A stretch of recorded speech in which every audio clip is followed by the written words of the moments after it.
자, 일단 PER, 먼저 PER부터 얘기를 해보겠습니다. PER은 보면은 뭐 하는 거냐면 시가총액을 이거를 이 1년의 이 순이익, 정확하게 말하면 순이익이죠. 순이익으로 나눈 거고요. 요거를 뭐 다르게 표현하면 주가를 EPS로 나눈 거다라고 얘기하는데, 저는 이거보다는 약간 이걸 더 선호합니다. 왜냐면 이게 좀 직관적으로 이해가 잘 되거든요.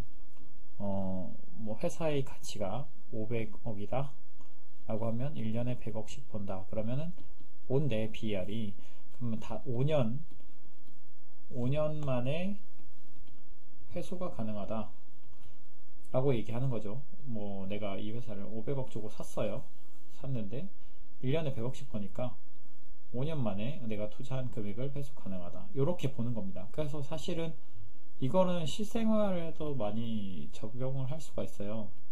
실생활은 사실 우리가 왜 가게를 매매할 때 뭐 사실 이렇게는 잘 안 하잖아요. 이익으로 안 하고 작은 소기업들 경우에 장부를 바탕으로 하기 때문에 이제 앞으로 나올 PBR과 관련이 더 높은데요.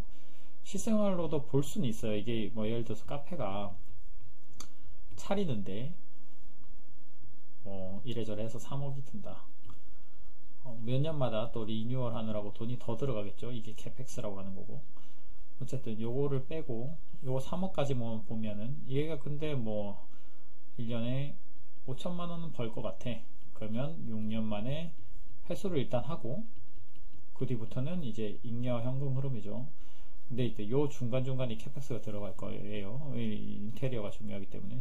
그래서 카페 사업을 별로 안 좋게 보긴 하는데, 어쨌든 뭐 이런 겁니다. 그래서 이제 실생활에서 봤을 때 이거는 그럼 6년 만에 회수하는 비즈니스가 되니까 뭐 괜찮네. 뭐 요즘 은행 이자율이 뭐 6분의 1이면 이거 얼마입니까? 그냥 간단하게 아까 그 5분의 1로 하자면 20%인데 20%씩 수익 내는 거 요즘 잘 없으니까 뭐 이 정도면 괜찮지 않나 라는 생각을 하게 되는 거죠. PER은 이런 거고요. 그래서 PER로 평가를 많이 합니다. 예를 들어 뭐 유통주는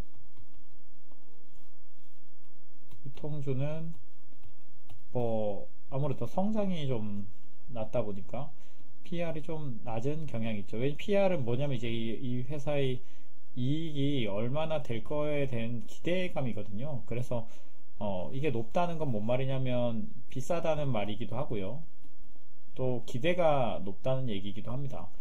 그러니까 이게 PER이 낮다 하면 일반적으로 이게 싼 거죠.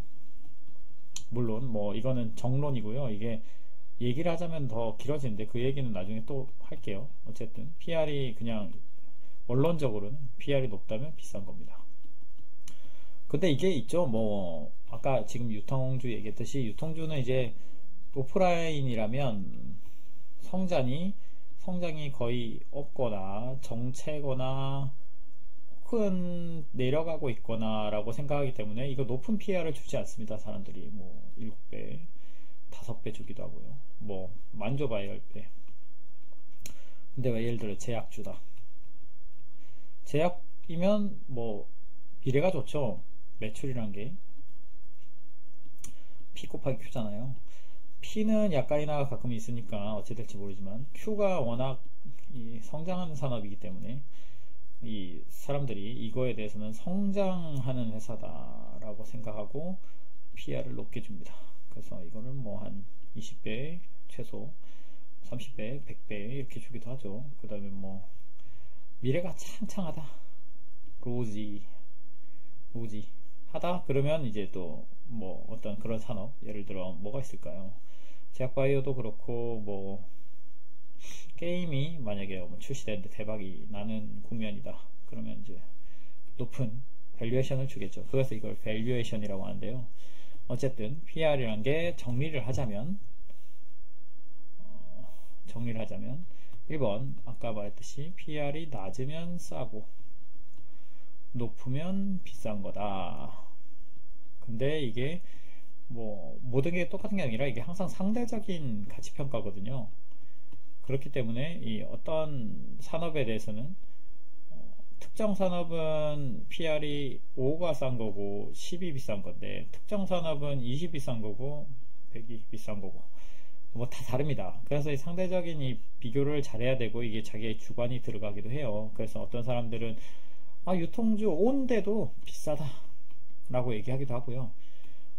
저기 제약 뭐 이런 거는 30배인데도 싸다고 얘기하기도 하죠. 근데 이제 뭐 절대적인 수치란 게 있죠. PR이 아무리 뭐 어떤 산업이라 해도 뭐 3배라든지 반대로 300배라면 이거는 뭐 누가 봐도 절대적으로 뭐 동의 안 할 사람도 있어요. 제가 아까 말했듯이 투자라는 거 워낙 다양하기 때문에 동의 안 할 수도 있지만, 저는 절대적으로도 3배면 너무 싼 게 아닌가, 이게 일시적인 이익이 아니라는 전제 하에서.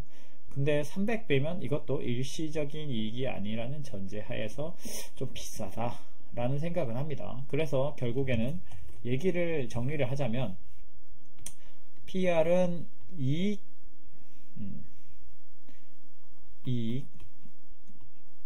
대비 기업의 가치인데요. 결국은 이 이익을 이제 추정하는 게 중요하고요. 그래서 내가 이익이 뭐 1년에 이 정도 나는 회사인데 내년엔 이렇게 날 것 같아 라고 하면은, 원래 PR이 뭐 예를 들어 10배 받는 회사였다 그러면 저는 12배 뭐 이렇게 주게 되겠죠. 왜냐면 이익이 더 날 것 같으니까.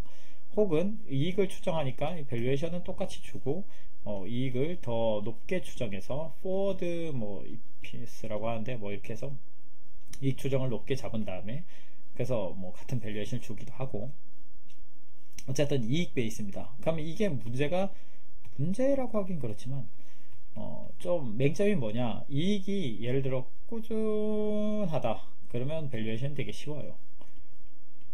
꾸준하다 보니 꾸준히 증가하는 회사죠. 그럼 뭐 이게 적당하게 이 추정이 쉽기 때문에 이렇게 되는데, 문제는 이익이 이렇게 된다 하면은 이게 좀 문제입니다. 왜냐면 이익이 요때 하면은 PR이 낮겠죠.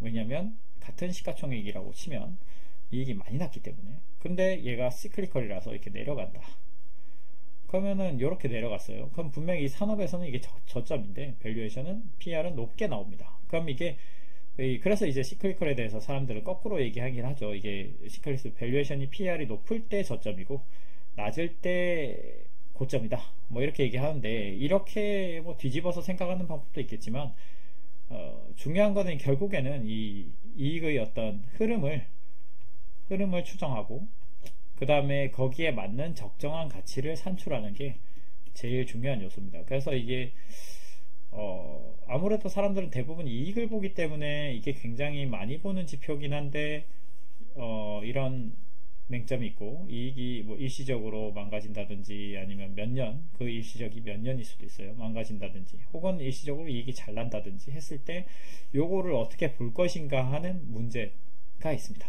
그래서 PR에 대해서는 여기까지 얘기할게요.